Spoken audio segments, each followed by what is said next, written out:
9 खुर्च्यांची मांडणी करण्यात आलेली आहे। सगळे खासदार इथे एकत्र पाहण्याची आणि ते काय बोलतात याची अर्थातच उत्सुकता आहे।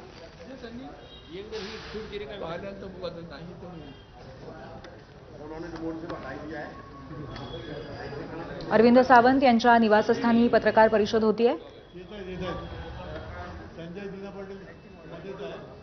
अरविंद सावंत, अनिल देसाई या खासदारांसह सध्या इथे 7 खासदार पोहोचलेले आहेत। उरलेल्या 2 खासदारांची एंट्री इतक्यातच होते का नाही हे सुद्धा बघणं महत्त्वाचं ठरेल।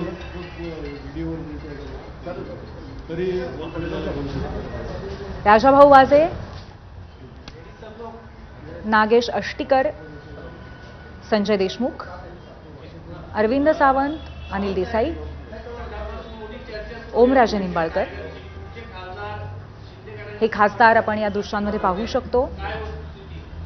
मुळात असं आहे की ज्यांच्या पायाखाली तसंच भाऊसाहेब वागचौरे सुद्धा पोहोचलेले आहेत, ज्यांचं सरकारमध्ये रांगडं सुरू आहे, वाद सुरू आहेत, गंभीर वाद सुरू आहेत, अशा वेळेला या सगळ्याकडनं दृष्टी कुठे दुसरीकडे वळवावी असा प्रयत्न केला जातो आणि त्या प्रयत्नानुसार हा इथं जाणीवपूर्वक सकाळी 7 वाजल्यापासून बातम्या सोडल्या कोणीतरी। म्हणून मी आज या बंडू या इकडे, बंडू या इकडे इकडे बस बस बस या तर उठलं ते या इथे या तू बरे उठले ना ते बरंच या मान राखलं।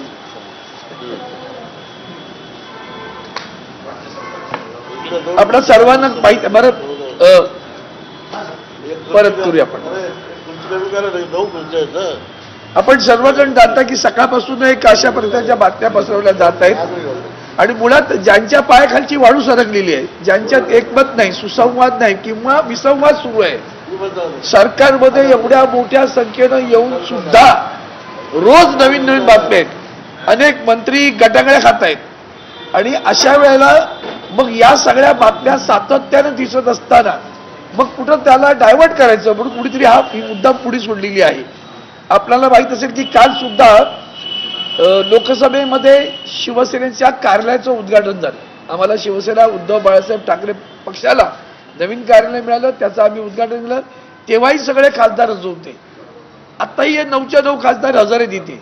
9 आता संजय दिना आता येतील 2 मिनिटांमध्ये आणि म्हणून आम्ही मुद्दाम सगळ्यांना एकत्र आणलं की ज्यांना कुणाला वाटतं त्यांनी अगदी व्यक्तिशः जरी बोललं तरी चालेल, आमची वज्रमुठ आहे मजबूत, टायगर जिंदा आहे, तसे सगळे आहे तिकडे रोज पुढे सोडत असतात। मग काय म्हणतात टप्प्याटप्प्याने त्यांच्यातलीच माणसं तिकडे जाणार होती माहितीये का। माननीय संजय राऊत साहेबांनी मध्यंतरी सांगितलं होतं एक त्यांच्यातलाच माणूस काही आमदारांना घेऊन जातोय अशी बातमी होती। पुढे काय झालं, मग त्या बातमीतनं वळवायचं असेल का आमच्यावर यायचं। शिवसेना त्यांचे खासदार चालली, पुन्हा आमच्या खासदारांबद्दल त्यांच्या निष्ठेबद्दल जनमानसामध्ये मन कलुषित करण्याचा जो प्रकार आहे त्याचा मी निषेध करतो। एका निष्ठेनं ही माणसं राहिलेली आहेत। इतक्या सगळ्या प्रसंगात आदरणीय शिवसेनेचे पक्षप्रमुख उद्धवजी बाळासाहेब ठाकरेंच्या सोबत राहिलेले सगळे खासदार आहेत आणि तिथं काही चढ उतार होऊ द्या।